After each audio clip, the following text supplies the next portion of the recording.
বর্ষার জলস্রোতে পাহাড় সংলগ্ন বনাঞ্চল থেকে গাছ উপড়ে পড়ে তিস্তার জলে ভাসতে ভাসতে উজান থেকে ভাটির দিকে যেতে থাকে। আর ভরা বর্ষার জলে ভেসে আসা সেই কাঠ একরকম জীবন বাজি রেখে সংগ্রহ করে থাকেন তিস্তা পাড়ের একদল মানুষ। তবে বর্ষার সময়কাল পেরিয়ে সেপ্টেম্বর অক্টোবর মাসেও তিস্তার জল থেকে কাঠ তোলার আগ্রহ প্রত্যক্ষ করলে সকলেরই অবাক লাগবে। এমনই ছবি অবশ্য দারুণভাবে ক্যামেরাবন্দী হয়েছে। শুধু যে পুরুষরাই এ কাজে আগ্রহ দেখিয়ে আসছেন তা কিন্তু নয়, তাদের সাথে কাঁধে কাঁধ মিলিয়ে মহিলারাও জলে নেমে ভেসে আসা কাঠ সংগ্রহ করছেন। সংগ্রহ করা কাঠ দিয়ে রান্না বান্নার কাজ করে আসছেন তারা। এতে করে ঘরে থাকা রান্নার গ্যাসও বেঁচে যাচ্ছে। ফলে একটা গ্যাস সিলিন্ডার সেজন্য অনেক দিন চলে তাদের। আরো জানা গেছে তাদের সংগ্রহিত প্রচুর জলে ভাসা কাঠ রয়েছে। কিছু কাঠ অবশ্য বিক্রিও করছেন তারা সামান্য দামে বলে জানতে পারা গেছে। আর বলা যায় দুর্গাপুজোর উৎসবে যখন মেতে ওঠে আপামর বাঙালি, তখন জলপাইগুড়ির তিস্তা নদীর পাড়ে একদল এলাকাবাসী নদী থেকে কাঠ সংগ্রহে ব্যস্ত হয়ে ওঠে অনেকটা উৎসবেরই মতো। রান্না করতে গ্যাস ব্যবহার করলেও সেক্ষেত্রে তিস্তা নদীতে ভেসে আসা কাঠ ব্যবহার করে রান্নার কাজ চালিয়ে আসছেন নদী সংলগ্ন অঞ্চলের বাসিন্দারা। এদেরই একটা অংশ ভেসে আসা কাঠ বিক্রি করে 2 পয়সা রোজগারও করছেন। তাই ভরসা জলের তরে তিস্তার বুকে ভেসে আসা কাঠ, যা তাদের সারা বছরের জ্বালানির উৎস। জলে নেমে সেই কাঠ সংগ্রহ কিন্তু অত্যন্ত ঝুঁকিপূর্ণ কাজ। বলা যেতেই পারে জীবনের প্রয়োজনেই এভাবে তাদের নদীর জলে ভেসে আসা কাঠ সংগ্রহ করতে আগ্রহ দেখা যায়।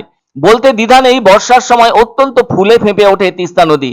আর তিস্তার জল উপচে পড়ে জলমগ্ন হয় তিস্তা পাড় সংলগ্ন এলাকা। সে সময়ে চরম দুর্ভোগ পোহাতে হয় এখানকার বাসিন্দাদের। তবে কথায় আছে না, নদীর ধারে বাস ভাবনা 12 মাস। আর তিস্তা নদী যেন তাদের জীবনকে নদীর মতো এগিয়ে নিয়ে যায়। এদিকে বর্ষাকাল পেরোনোর পর সম্প্রতি নিম্নচাপের প্রভাব কাটিয়ে উঠেছে এই তিস্তা নদী। এখন অবশ্য নদীতে জল কমতে শুরু করেছে। সকলেই জানেন বর্ষার স্রোতস্বিনী তিস্তা নদী দিয়ে ভেসে আসে অনেক কাঠ। তিস্তা নদী সংলগ্ন পাহাড়ে ধস নামলে সেই সব গাছও জলের তোড়ে ভেসে আসে তিস্তা নদী দিয়ে। আর সেই কাঠগুলো তারা সংগ্রহ করে থাকে জীবনের ঝুঁকি নিয়ে। তবে ওই কাঠ সংগ্রহ করে থাকে তারা অত্যন্ত সন্তর্পণে। ওই কাঠ কুড়ানো যেন এখানকার এক ধরনের উৎসবের মতো। কাঠ সংগ্রহের ক্ষেত্রে মুখে একগাল হাসি স্পষ্টই জানান দেয় স্বস্তির স্বাভাবিক ভাবনা। কেননা এবছরের কাঠ সংগ্রহের ক্ষেত্রে যে পরিমাণ কাঠ মিলেছে তাতে দিব্যি চলে যাবে আগামী 12 মাসের জ্বালানি। তিস্তা নদীকে বিশেষভাবে কাঠের জন্য ভালোবাসে নদী পাড় সংলগ্ন মানুষজন। তাই তিস্তা নদী এখানকার মানুষের মনের সাথে যেন জড়িয়ে রয়েছে।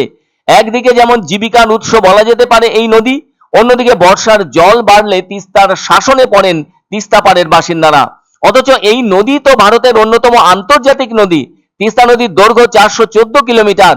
এই নদীটি দুদেশের মোট 12টি জেলাকে অতিক্রম করে বয়ে চলেছে, যার মধ্যে 7টি জেলা ভারতের ভেতরকার আর 5টি জেলা বাংলাদেশের। সব মিলিয়ে তিস্তা নদীর ওপর 10টি ছোট বড় সেতুও রয়েছে। বাংলাদেশে প্রবেশের আগে তিস্তা নদীর সবশেষ সেতুর নাম জয়ী সেতু। বেসিনের আকার 12,540 বর্গ কিলোমিটার। তবে ওই জয়ী সেতু পশ্চিমবঙ্গের দীর্ঘতম সড়ক সেতু, যার দৈর্ঘ্য 3.8 কিলোমিটার। পারমেখলিগঞ্জের কাছে ভারত যাত্রা শেষ করে বাংলাদেশের রংপুর বিভাগের দহ গ্রামে প্রবেশ করেছে তিস্তা নদী।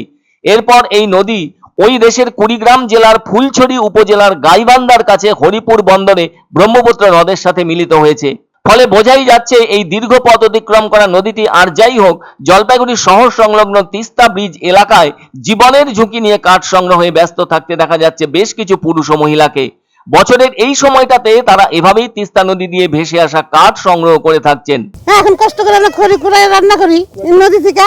আমরা অত জলে যাই না, তো অল্প জলের মধ্যে কুড়াই না। আমরা তো গ্যাস কিনতে পারি না, আমরা গরিব মানুষ, গ্যাস কিনবো টাকা কোথায় পাবো বলো? এর জন্য খড়ি দিয়ে কষ্ট করে রান্না করে খাই। আনন্দ সংবাদ, আনন্দ সংবাদ। 30 বছরের নির্ভরযোগ্য প্রতিষ্ঠান ইন্দ্রমণি রাইস মিল। আমাদের কয়েকটি জনপ্রিয় ব্র্যান্ড হলো তাজ, বরলি, খুশি ইত্যাদি। আমাদের factory outlet CG trading company, Dinbazar, axis ব্যাংকের পাশে, জলপাইগুড়ি। এখানে সুলভ মূল্যে গুণগত মানের সব ধরনের চাল পাওয়া যায়। Phone number 9547029475। এক অন্য অনুভূতির স্পর্শ পাওয়া যায় রয়কো ব্র্যান্ডের গেঞ্জি ও জাঙ্গিয়ায়। তাই ছোট বড় সবার পছন্দ রয়কো গেঞ্জি ও জাঙ্গিয়া। প্রস্তুতকারক জয়মনি হোশিয়ারি, কলকাতা।